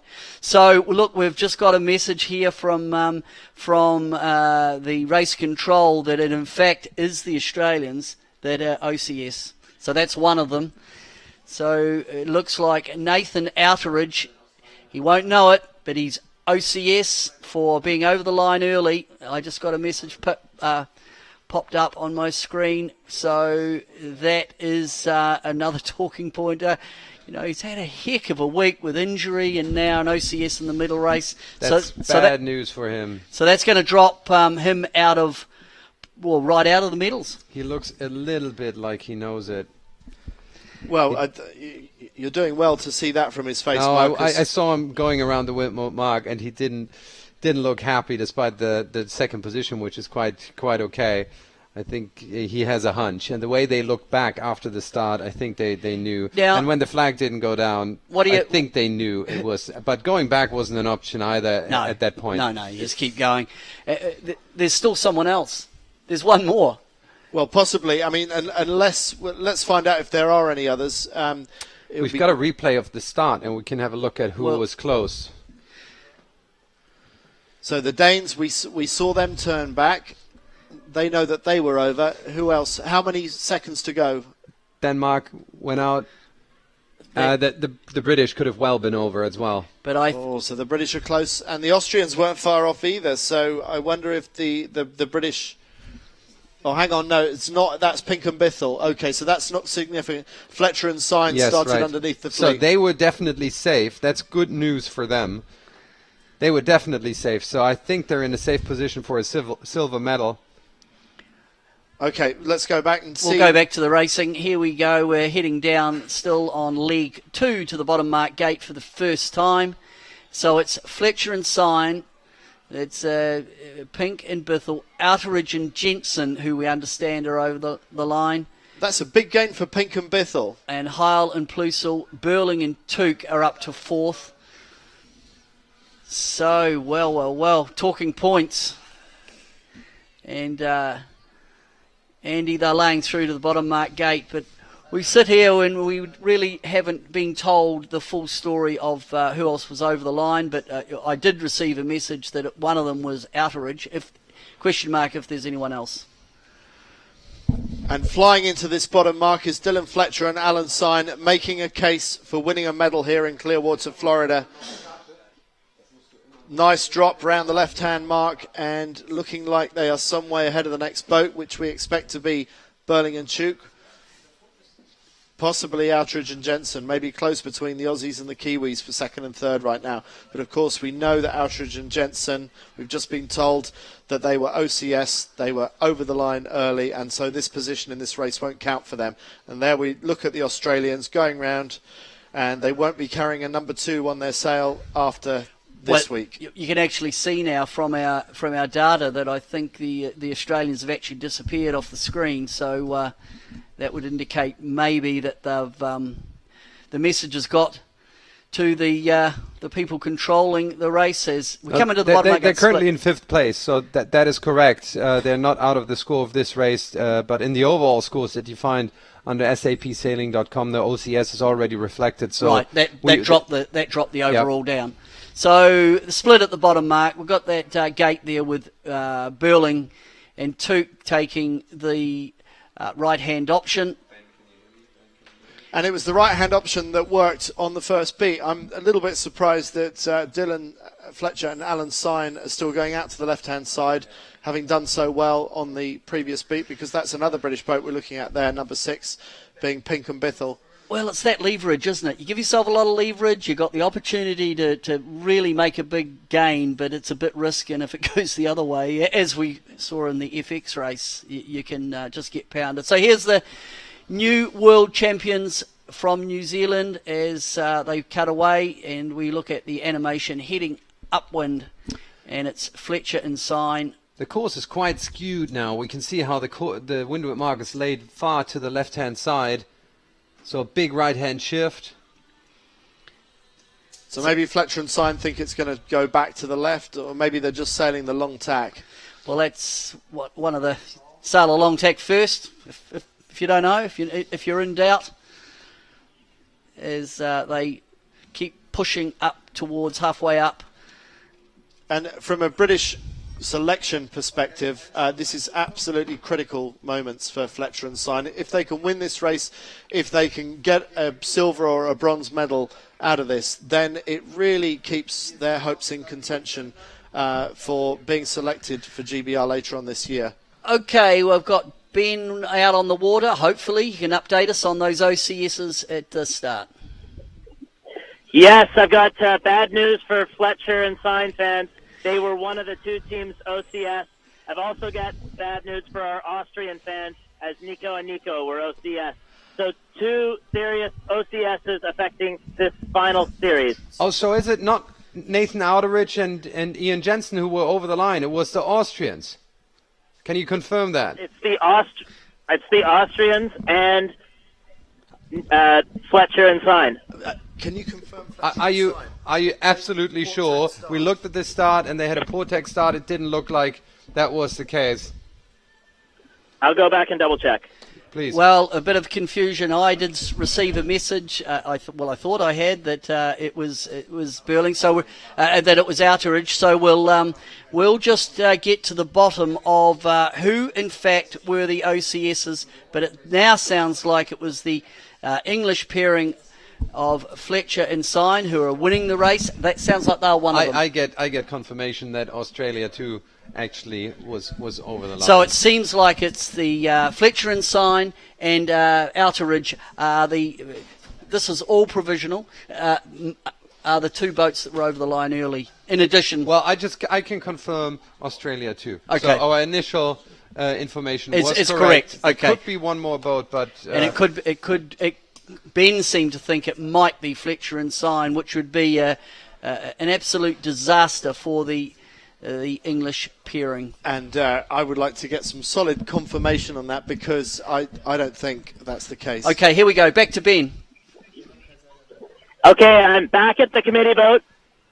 It is Australia to Nathan Outeridge is the only OCS boat. Okay.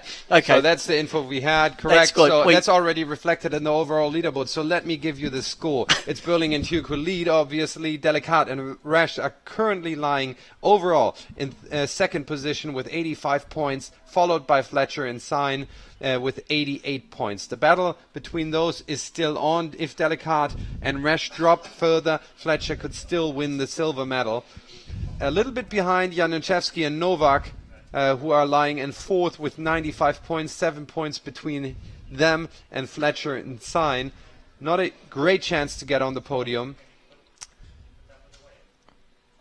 But the battle is still on between Delicat and Rash and Fletcher and Sign. Fletcher and Sign can't do anything but win this race, obviously, and I think they're in a safe position to do so if we don't get a crazy downwind like we did in the FX race.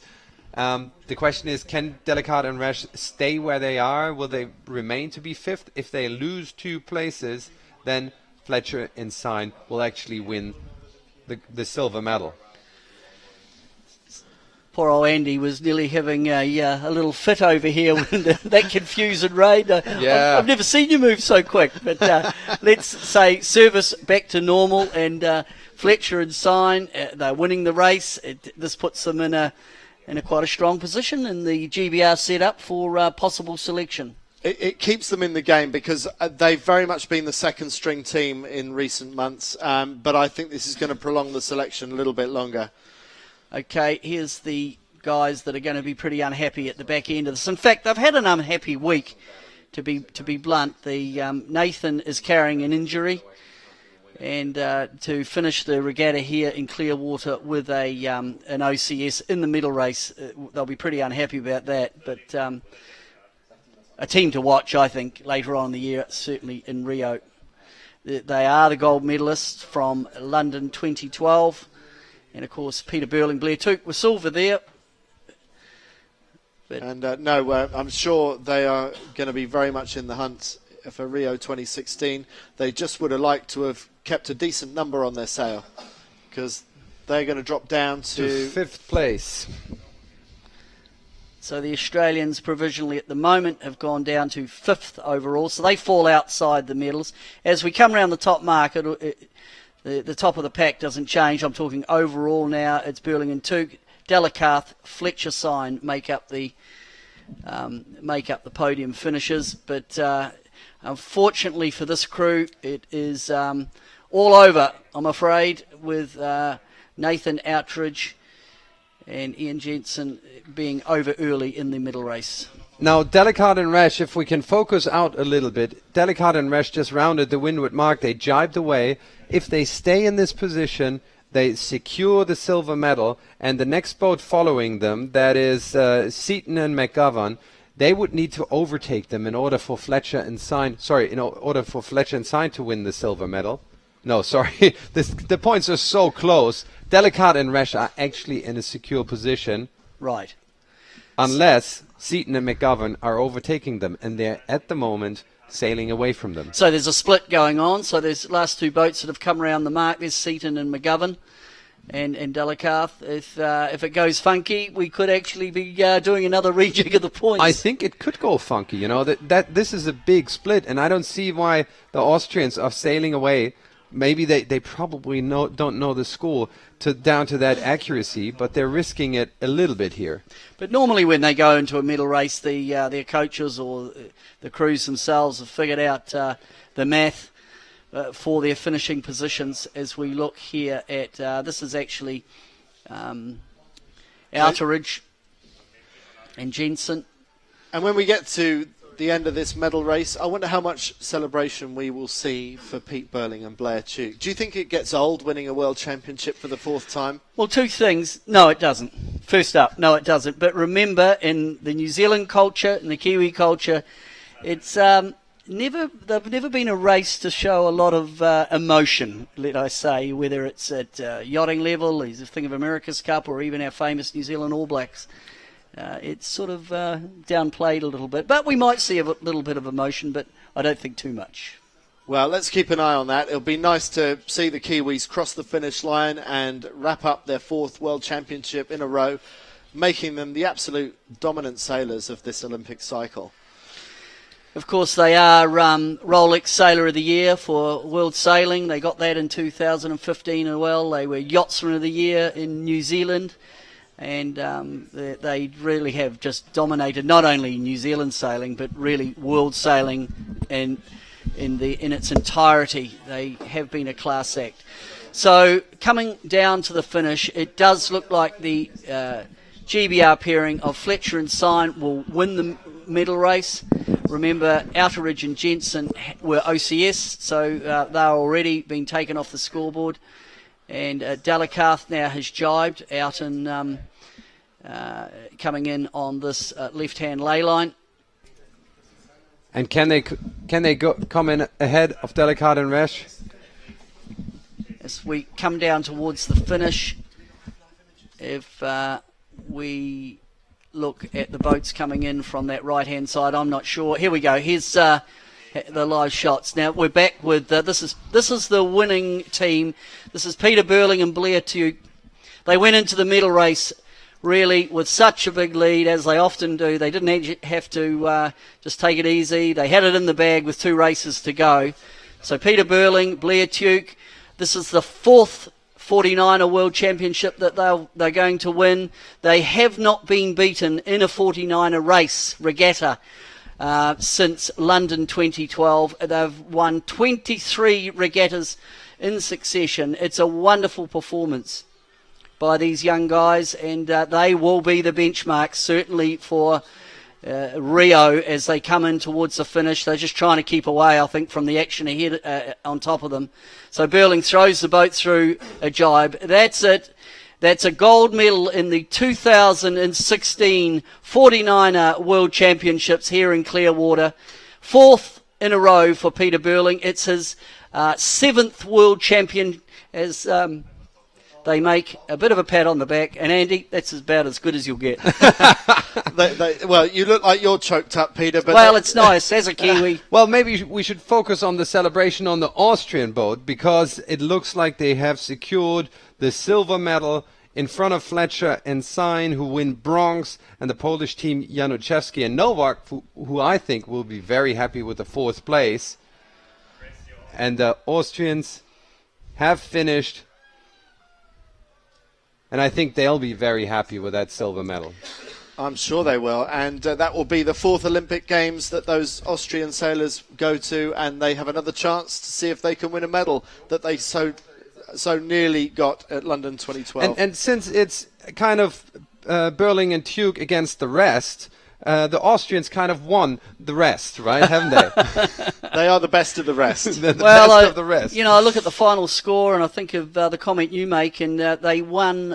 Burling and Tuke win by 39 points. And that is a huge winning margin in this class of sailing, to win by 39 points over Delacarth and Resch. And Fletcher and Sign take out the 3rd position for GBR. So that, as we look there across, that's the Austrian team, they'll be very happy. And so will the Brits, who got the bronze, winning that medal race and just getting up into the medals.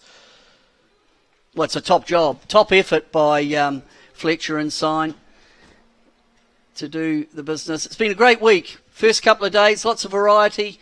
It blew old socks on the first 2 days, and then the seaway was such that they only got one race off in each fleet. And then on the 3rd day, the breeze settled down a wee bit. It was still quite fresh. 4th day, it was quite fresh yesterday, and we saw some excellent sailing and teams revelling in the fresher conditions. Today, it's been light to moderate, and really funky with an offshore breeze. The medal race late in the afternoon, it was very shifty. So take us through the overall, Marcus. Let's look at the overall results. We know who's won. He's got half the points then as the 2nd placed boat, and the math worked out perfectly. By the way, the distance from him to the 2nd placed boat is the same as from him, the 2nd placed boat, to the 10th. So in 2nd place, the best of the rest, that is Delacarth and Resch from Austria. They'll be psyched. They'll be partying tonight. They'll be very happy with that result. And Fletcher and Sign from Great Britain win the bronze medal. 4th place, Januszewski and Nowak. 5th, Vara and Thompson, the former Olympic champions from Beijing in 2008. Outridge and Jensen, they'll be disappointed with the OCS in this last medal race, come 6th. Pink and Bithell, 7th place. Highland Plösel, 8th. And Julien Dortoli and Del Pache in 9th place. So what more can we say about Burling and Tuke? Well, we've said it all probably. And Andy, you're wrapped for the week. What are you reflecting on? We've enjoyed ourselves here. And there's a shot of their coach. That's Burling and Tuke, and Hamish Wilcox, who's their coach and plays such a big role in their team. Very tight knit. You're reflecting on the week? It's been a really big all-round test. We've seen some really, really challenging conditions, big waves, big wind, breaking masts at the beginning of the week, and towards the end of the week we've seen softer conditions. We saw holes in the wind today, which decided championships earlier in the day. And we have, I think, 3 very, very worthy winners. Pete Burling and Blair Tuke dominating the 49er. Billy Besson and Marie Rio dominating the NACRA. But the Spanish first-time world champions in the FX, and that's the fleet I've enjoyed watching the most this week, is just how open it is in the 49er FX. And Marcus, you would play a double role. You're a commentator here, but it seems like you do everything. You're cutting pictures, you're organising communication. You do a hell of a job. And sometimes I look over, I think, oh no, I can't talk to Marcus. Yeah. But Marcus, it's been wonderful. And you know everyone here. How do you reflect on the week? I think it's been a great week. It started very difficult. The venue didn't show itself from the best side, but the last 3 days have been spectacular. Really good sailing. The FX medal race was a bit marginal, I reckon, in the end. Very difficult conditions, but this can happen at the Olympics. And I think it's been great. I think we've been trying hard to tell the stories of this regatta, to be close to the action, and that's working out better and better. Big thank you to the whole team who made that possible. Everyone in first row here, they've been working really, really hard to get the action across into the web. And thanks a lot to everybody, and I'm looking forward to the next event. Thanks, Marcus. And for me, I reflect back, and the 49er class was probably a little bit one-sided, but as a New Zealander, to see my countrymen take out the 49er world champs for the fourth time, it was a thrill for me to be here. And I can't wait also in the 49er FX. I think when we look ahead to Rio later in the year, anyone in that top 10 of the medal race are in with a shot. It could be a little bit... hold your breath and don't blink, because any of them could come up. And the 49er FX, first time in the games, and I think there could be a few surprises in that class. Look, it's been a pleasure. Thanks to everyone involved. I hope you've enjoyed listening from wherever you are all around the world. I wish you farewell, and I hope you can join us again sometime.